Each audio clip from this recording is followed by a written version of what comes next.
So now we're going to talk about Chapter 9, Section 4, which is basically about the art, architecture of ancient Greece, some of the ancient writings, and the great philosophical thinkers of Greece. Greek architecture still inspires architects and buildings today with their design. One staple of Greek architecture is columns that surround a structure, like at the Parthenon, which is one of the most impressive Greek buildings, and I'll show you a picture of that in just a second. But these are columns that goes all the way around the building, as in this situation here at the Parthenon. So you have columns all the way around it, and that's helped support the structure. But it's also kind of turned into a decorative thing as well. And I know that columns are hard to deal with. When I worked at Alamo Stone, we made columns, and they still do. Usually we would make them in pieces so we can glue them together and just kind of stack them up.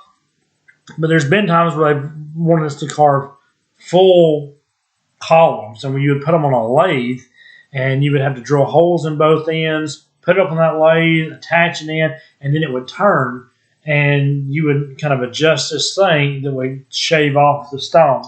And so even with today, it's hard to make columns.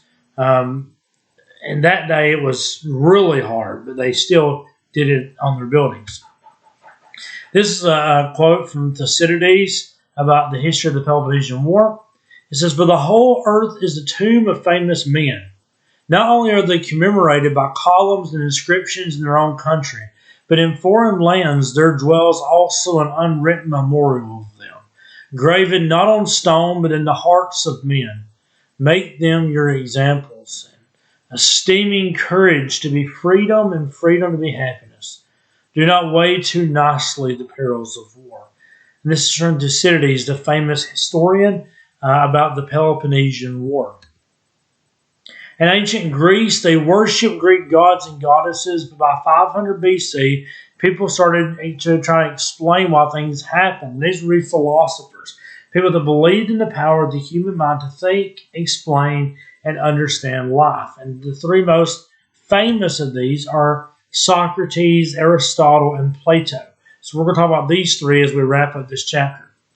Socrates is a great thinker who believed that people must never stop looking for knowledge. He taught by asking questions, a method that we now know as the Socratic method. He was accused of questioning the gods and enraged many people. So basically his mentality was, to learn, we have to ask questions. And we have to ask each other questions so that we can grow in our knowledge and understand things. And a lot of people thought it was him questioning the gods by doing this and got very upset about it. Here's a quote from Socrates. "Sometimes you put up walls not to keep people out, but to see who cares enough to break them down." I really like that quote. The second one is Plato, who is a student of Socrates. Plato created a school, the Academy, in which people come to discuss ideas. It was basically just kind of an open-ended thing where you came in and you discuss things, and you have experts in the fields come and speak to people and do things like that. Plato also wrote The Republic, which details Plato's idea of an ideal society. It tells about what he believes is the perfect society. And this is a quote from Plato. "Wise men speak because they have something to say.